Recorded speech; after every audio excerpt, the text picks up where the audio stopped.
Buenas noches y bienvenidos a Las Cosas Como Son. Antes de darle la palabra a nuestra primera invitada, que es una magistrada del Tribunal Constitucional, la única mujer, la señora Luz Pacheco, a la que saludamos desde ya y agradecemos por su presencia en RPP, quería expresar mi más sincero saludo a todas las mujeres del Perú que hoy ven que se conmemora un día en su nombre, no siempre ven que se hagan cosas además de lo ritual.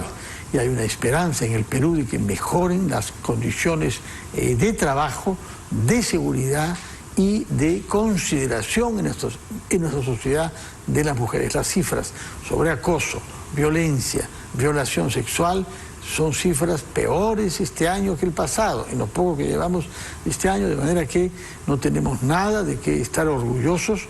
Es un tema en el que hay que cambiar la cultura, es decir, el espíritu de la gente, para que es a partir de ese cambio en nuestras almas que se puedan hacer cambios en las instituciones y en las prácticas de las instituciones, particularmente la policial, la judicial y la fiscal. Por eso, como digo, hemos invitado a una persona que conoce estos temas desde dentro, es una abogada graduada en la Universidad Católica primero y después en la Universidad de Navarra, España.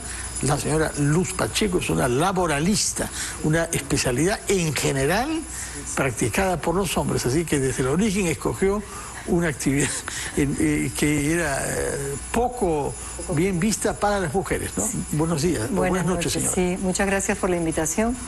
Comentaba que ayer estaba en un encuentro de mujeres laboralistas y veíamos cómo en la sociedad peruana de derecho al trabajo todavía somos pocas, muy pocas, pero realmente hemos avanzado mucho en todos estos años.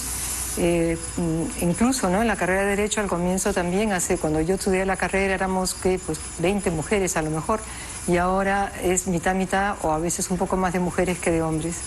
Y me ha tocado vivir cosas especiales porque hace unos años, no muchos, presidí un tribunal arbitral laboral y me enteré que fue la primera mujer que presidía un tribunal arbitral, y es un momento para llamar a mis colegas laboralistas para que inviten a más mujeres, porque hay muchas laboralistas muy buenas que podrían ser muy buenas presidentes de tribunales arbitrales. Ojalá que las conozcamos. Usted nos dará sus nombres para invitarlas acá por lo pronto y que asuman responsabilidades en las más altas esferas del Estado y del mundo judicial, como es su caso, la tercera mujer desde que existe el Tribunal Constitucional en los años 90.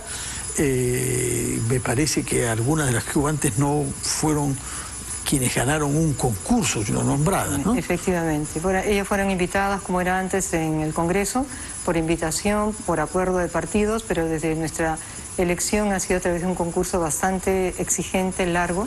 Y yo comento, a raíz de este concurso, que lo que me alegra es que no he llegado al puesto por una cuota de género, sino porque creo que lo importante no es ahí el sexo, sino la competencia de la persona, porque se trata de un servicio público. Entonces, cuando empezamos el concurso éramos un poco más de 100 personas, me parece que unas 20 éramos mujeres, bueno, al final quedé yo, pero lo que veo yo es que las mujeres todavía no se animan a entrar tanto al sector público. Y sí es importante esa presencia. Muy importante. Usted no había sido juez antes de ser miembro, pero había sido árbitro, presidente de tribunales arbitrales, había tenido que decidir. Sí, pero también he sido vocal del Tribunal de Fiscalización Laboral de la SUNAFIL. También a través de un concurso fui vocal de ese tribunal. Y después, más que nada, estaba en la docencia. Pero antes de eso, como mi vida ya es larga, trabajé en empresas privadas. Estuve en el área de recursos humanos. Primero fui jefe de relaciones industriales, jefe personal, gerente de recursos humanos de varias empresas. Y he podido vivir lo que era la discriminación por razón de género en esa época, además dura, de terrorismo, donde yo tenía que negociar. Me dijeron que una de las personas, el secretario sindicato de una de las empresas, parecía que era el Sendero Luminoso, que lo habían descubierto tirando tomates con vidrios. Entonces que yo tuviera cuidado, cambiara de ruta y cambiara de auto, porque me podrían hacer un daño. Gracias a Dios no me lo hicieron, pero me dio mucha sorpresa darme cuenta unas semanas después que el gerente administrativo y financiero ganaba más que yo. Y cuando fui a reclamarle al gerente general, la respuesta fue: Luz, tú eres mujer, tú no paras la olla. ¿no? Ese fue el ejemplo más claro de, bueno, de una mentalidad que hemos superado. Sí. Después no hemos vuelto a superado. ¿Usted cree que ningún gerente diría eso ahora? Yo creo que, bueno, si tiene poca cultura y poca visión empresarial. Ya mi experiencia posterior ha sido muy positiva. En Sunafil, he estado también en el Indecopi, he estado en la Universidad de Piura, en la Universidad Santo Toribio, en Chiclayo. Jamás me he vuelto a sentir discriminada. ¿Y qué es lo que ha sido más difícil para usted al llegar al Tribunal Constitucional? Porque quizás las instituciones en donde hay solo hombres durante mucho tiempo, no hay ni siquiera nivel de servicios higiénicos. No, sí, hasta más no estamos. No es el caso porque había antes que sí, sin duda, pero a veces ha sucedido esto. Y también, no sé, que todo el personal administrativo se No, hay bastantes mujeres, ahí sí hay mujeres entre el personal administrativo, entre los asesores van aumentando también las mujeres, entre los practicantes, pero eso depende de quién se presente, porque se gana por méritos, ¿no? Pero yo encuentro en mis colegas magistrados de verdad una gran apertura. Yo tenía una cuenta pendiente cuando entré al tribunal, que era reivindicar los derechos de la madre trabajadora, porque había visto cómo mujeres veían truncada su carrera por tener un hijo. Entonces un enorme porcentaje sigue siendo el caso que abandonan, ¿eh? Sí. Ahora, hay gente que abandona porque quiere estar con sus hijos y puede, y después se reengancha. Eso es una decisión muy libre. Yo creo que no pueden obligar a nadie a trabajar o no a trabajar. Esa decisión personalísima. Hay mujeres que si se quedaran en la casa todo el día se desesperan.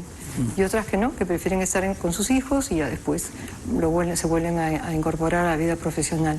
Pero le decía que yo trabajé al comienzo en solitario haciendo voto singular por reconocer el derecho a las remuneraciones caídas o devengados en caso de una mujer que hubiera sido despedida o no hubieran renovado el contrato por estar embarazada.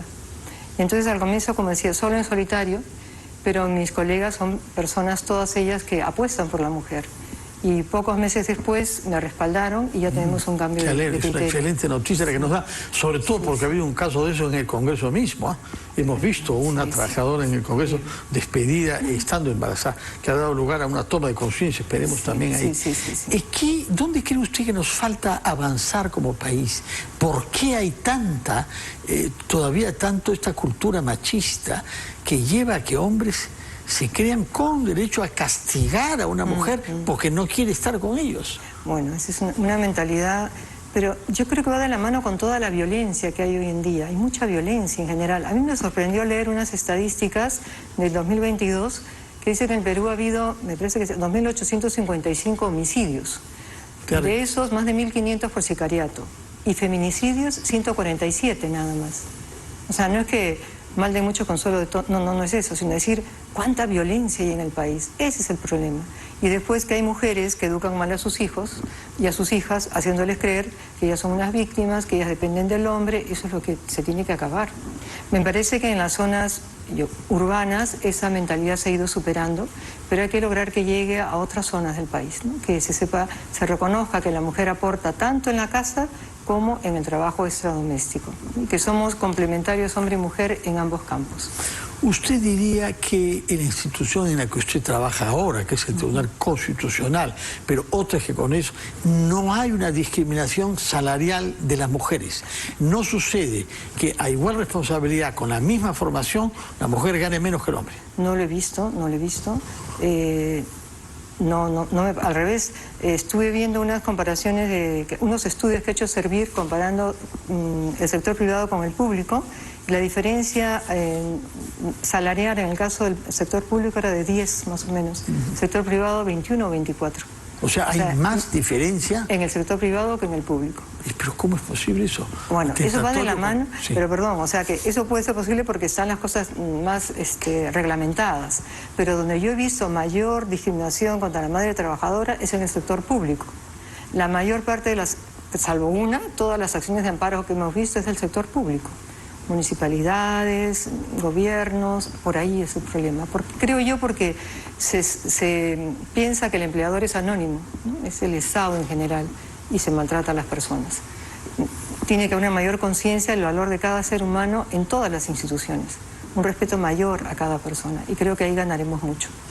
Sí, en los últimos tiempos ha habido una decisión que obliga a las instituciones públicas a que hayan todos los medicamentos y todas las drogas, por decirlo así, que una mujer pueda necesitar para regular su vida reproductiva, porque sucede que hoy disponemos de mecanismos validados consensualmente para tomar en caso de haber sido violada o de tener el riesgo de salir embarazada sin desearlo, la llamada píldora del día después, que es legítima en el Perú. Pero sucede que no están a la disposición en muchos centros de salud y ha habido por decisión judicial la obligación recordada al Estado a ayudar a las mujeres en ese campo, porque si una mujer no quiere salir encinta, no es una cosa buena para nadie, que lo salga, ¿no es cierto? O sea, creo que la maternidad es un don para cada persona y también es una decisión personal, ¿no? En qué momento va a tener un hijo, pero creo que eso también va de la mano con lo que dice nuestro ordenamiento jurídico de protección del concebido. Hoy día leí una noticia de Alabama, en Estados Unidos, que un tribunal había determinado que los embriones tienen el mismo estatuto que un niño nacido, y había ocurrido que un paciente entró al laboratorio y tiró unas probetas donde estaban varios embriones, y 3 parejas han demandado a este hospital por el daño que les ha causado a ellos y al niño por nacer, o al niño, ¿no? Porque no es por el niño. Entonces todo eso está creando una cultura nueva de protección al niño, porque se considera niño desde que está la concepción. De acuerdo. De todas las decisiones que usted ha tenido que tomar en el TC desde que es miembro, ¿cuál es la que más dificultades le ha causado? ¿Cuál es aquella que le ha producido más dudas sobre su voto y más esfuerzo por documentarse, informarse y reflexionar? Yo diría que 2, es esta de los peajes y quién sabe la decisión de ejecutar la sentencia de 2022 acerca de la liberación del señor Fujimori, porque sabíamos que esa decisión iba a ocasionar un pequeño terremoto político. Sin embargo, en ese caso era decidir, ¿ejecutamos o no ejecutamos? Estábamos los 6, un 21 de noviembre, de los 6, 4 dijimos se ejecuta porque no se pueden anular las sentencias, 2 pensaron que no, por lo que decía la Corte Interamericana, sí.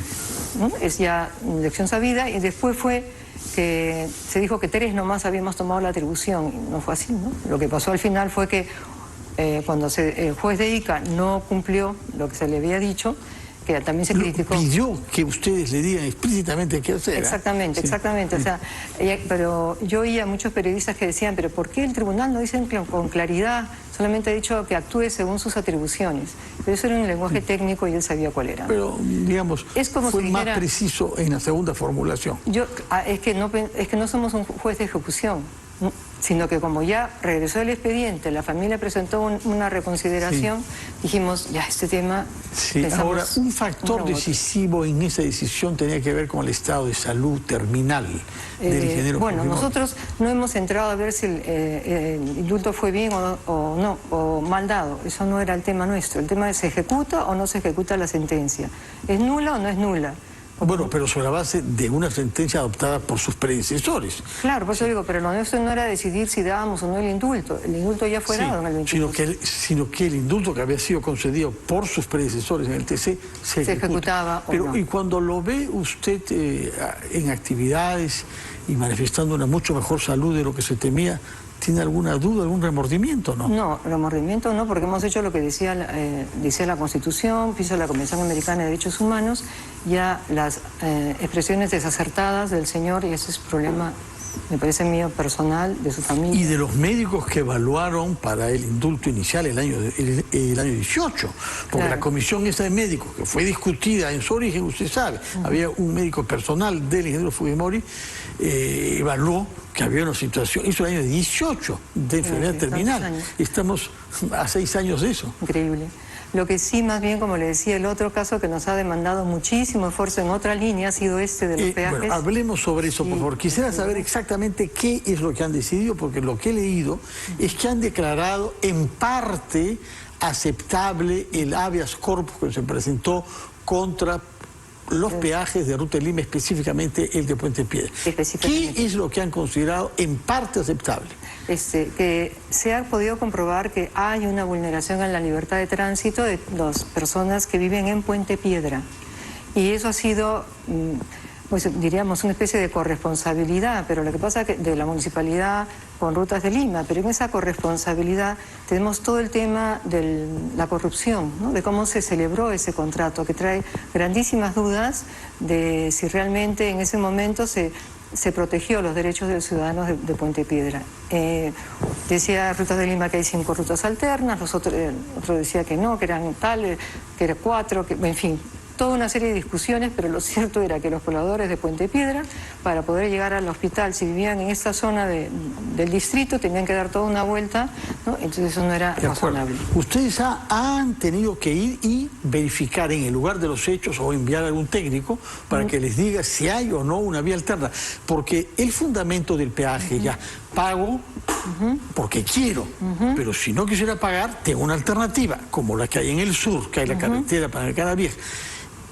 Esa es la razón principal, ¿no es cierto? No hay una ruta alterna y han tenido que verificarlo ustedes, porque en su sentencia sostienen que hay una ruta alterna, pero de un solo carril, lo cual no permite un tránsito de alto volumen. No, eso es ¿cómo decir? Una comprobación que le hace cualquier persona. O sea, no se ha actuado una prueba en el tribunal. No hemos nosotros ordenado que se haga una prueba para comprobar cómo es, no. O sea, simplemente si uno, hasta por Google Maps, puede ver cómo son las rutas que existen, ¿no? Allí.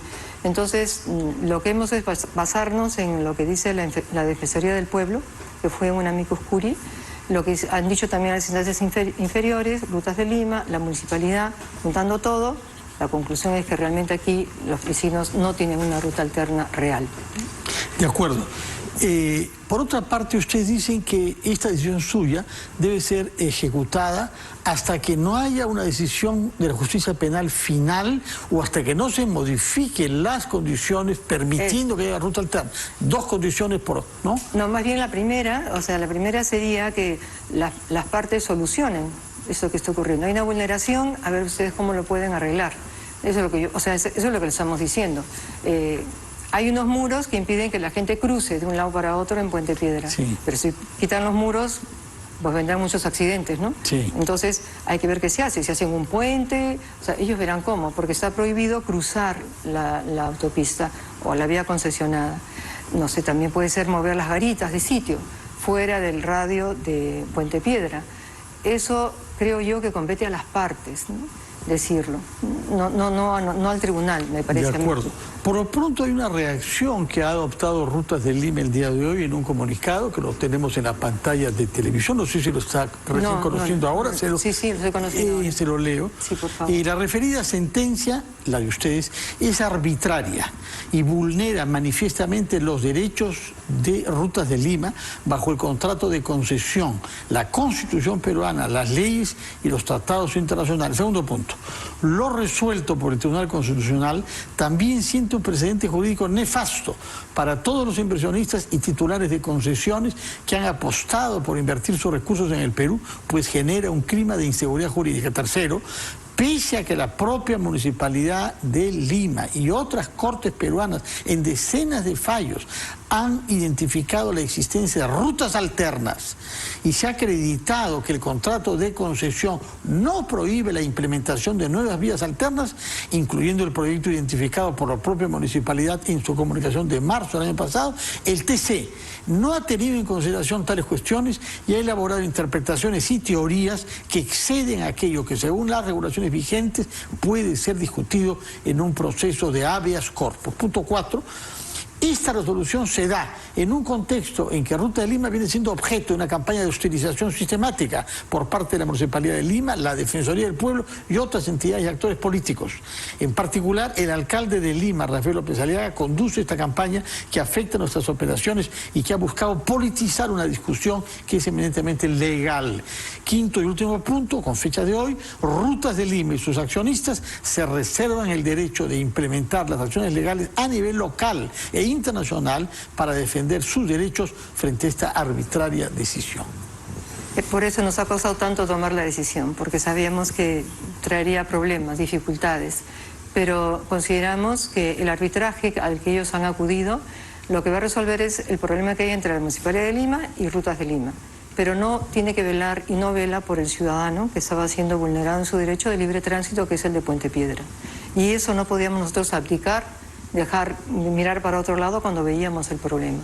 Por eso yo reconozco que Rutas de Lima ha hecho una inversión, porque tenemos ahí los documentos que han llegado, más de 2.250 millones, me parece, en obras de infraestructura. No es una cosa que muchos niegan, ¿no?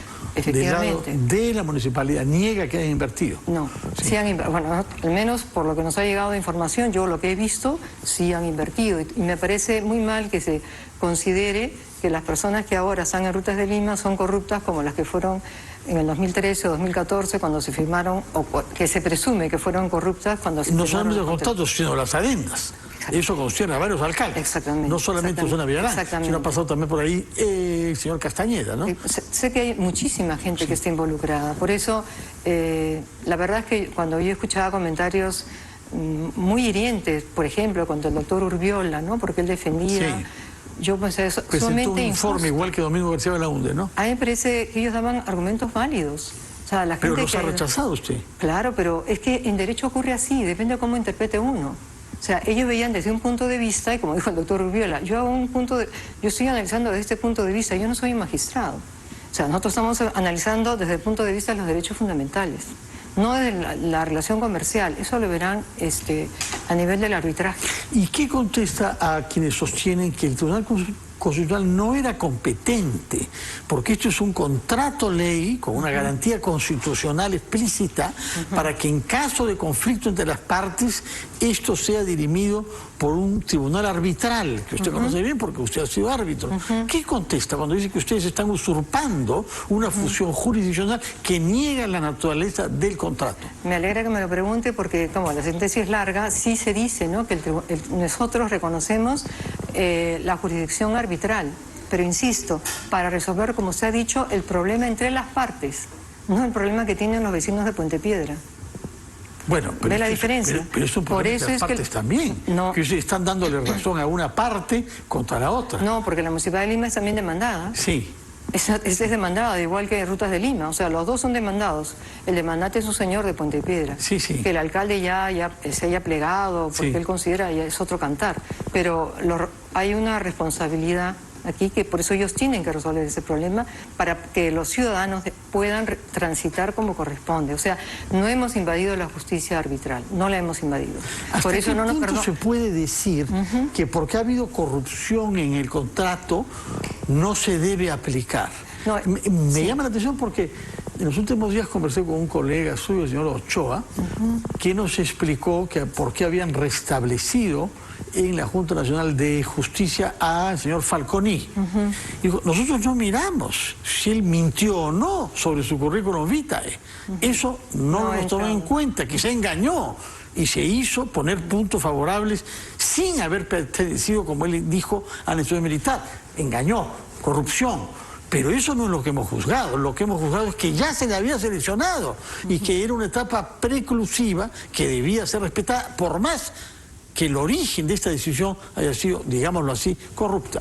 Bueno, es una opinión del doctor Ochoa. Sí. Yo no pienso que el doctor Falconi haya engañado. Él dijo claramente que había No dijo que había engañado, ante esa hipótesis que yo le planteé. Ya, una hipótesis, porque lo que ocurrió estuvo en un colegio militar, el Leoncio Prado... Sí, que no es estar en la Fuerza Armada, exactamente, ¿no? Pero en ese momento en las bases sí le reconocían, en fin.